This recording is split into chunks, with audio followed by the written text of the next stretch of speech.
CM की कुर्सी के चक्कर में क्या केशव की डिप्टी सीएम की कुर्सी भी जाने वाली है? योगी की बैठक से लखनऊ में भूचाल, 1 घंटे तक नड्डा से केशव ने क्या की बात?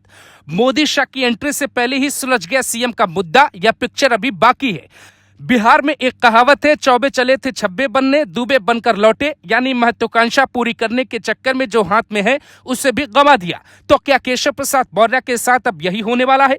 अपनी ही सीट हारने के बावजूद केशव के पास बीते 7 सालों से डिप्टी सीएम की कुर्सी है, लेकिन उनकी महत्वाकांक्षा सीएम बनने की है। प्रमोशन हर कोई चाहता है, पर कभी कभी तरीका गलत हो जाता है। केशव प्रसाद मौर्य की लॉबी के नेता बीते लंबे समय से योगी के खिलाफ रणनीति बनाने में जुटे हैं। ऐसी कई रिपोर्ट मीडिया में सामने आ चुकी हैं और ये बात तब आगे बढ़ गई जब बीते दिनों दिल्ली में उन्होंने जेपी नड्डा से मुलाकात की।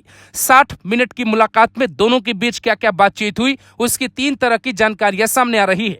पहला, यूपी में क्या चल रहा है। 2024 चुनाव में बीजेपी के खराब परफॉर्मेंस की जो समीक्षा रिपोर्ट आई है, उस पर यूपी बीजेपी में कितना मंथन हुआ, उपचुनाव का क्या प्लान है। दूसरा, योगी सीएम है, वही सीएम रहेंगे, ये बात कई बार बोल चुके हैं। फिर मीडिया में योगी के खिलाफ कुछ विधायकों को बयान कैसे देना पड़ गया, ये योगी के खिलाफ माहौल की क्या कहानी है। तीसरी बात, पार्टी ओबीसी चेहरे को राष्ट्रीय अध्यक्ष बनाने पर विचार कर रही है। यूपी की सियासत में बीजेपी के राष्ट्रीय अध्यक्ष को लेकर क्या चर्चा है। नड्डा की सियासत को समझने वाले लोग कहते हैं कि वो बड़े ही साधारण से सवालों से बड़ा जवाब तलाश लेते हैं, लेकिन केशव प्रसाद मौर्य के साथ चूंकि यूपी बीजेपी के अध्यक्ष भूपेंद्र चौधरी भी मौजूद थे, इसीलिए संगठन स्तर की बातचीत न हो ये संभव नहीं है। ये मीटिंग इसलिए भी अहम हो जाती है क्योंकि एक दिन पहले ही पार्टी की बैठक में मौर्य ने कहा था संगठन सरकार से बड़ा है, और दूसरे दिन ही नड्डा के पास पहुंच गए, जिसके बाद कई लोगों ने सवाल भी पूछा कि केशव खुद गए या फिर तलब किए गए। उस मुलाकात के 24 घंटे बाद केशव प्रसाद मौर्य का बयान बदल गया। उन्होंने मीडिया में कहा कि सरकार के साथ संगठन भी मजबूत है और दोनों पार्टी की ताकत है।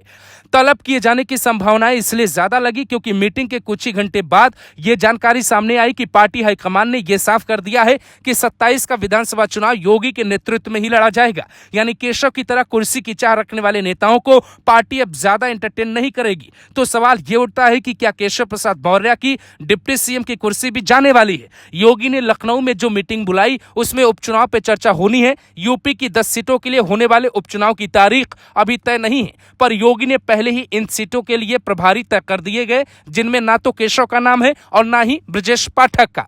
करहल में जयवीर सिंह, मिल्कीपुर में सूर्य प्रताप शाही और एमकेश्वर शरण सिंह को रखा गया है। कटेहरी में स्वतंत्र देव सिंह और आशीष पटेल को, सीसामऊ में सुरेश खन्ना और संजय निषाद, फूलपुर में दयाशंकर सिंह और राकेश सचान, मझवा में अनिल राजभर, गाजियाबाद सदर में सुनील शर्मा, मीरापुर में अनिल कुमार और सोमेंद्र तोमर, खैर में लक्ष्मी नारायण चौधरी और कुंदरकी विधानसभा क्षेत्र में धर्मपाल सिंह के साथ जेपीएस राठौर चुनाव की कमान संभालेंगे। इस लिस्ट में शामिल ज्यादातर मंत्री योगी के खास बताए जाते हैं, पर केशव का जिक्र उपचुनाव में कहीं होता नजर नहीं आ रहा है। तो क्या यह संकेत है कि उनकी डिप्टी सीएम वाली कुर्सी जाने वाली है और फिर दिल्ली में बड़ी जिम्मेदारी मिलने वाली है? अगर ऐसा हुआ तो फिर केशव की जगह डिप्टी सीएम आपके हिसाब से किसे होना चाहिए, ये भी आपको सोच लेना चाहिए।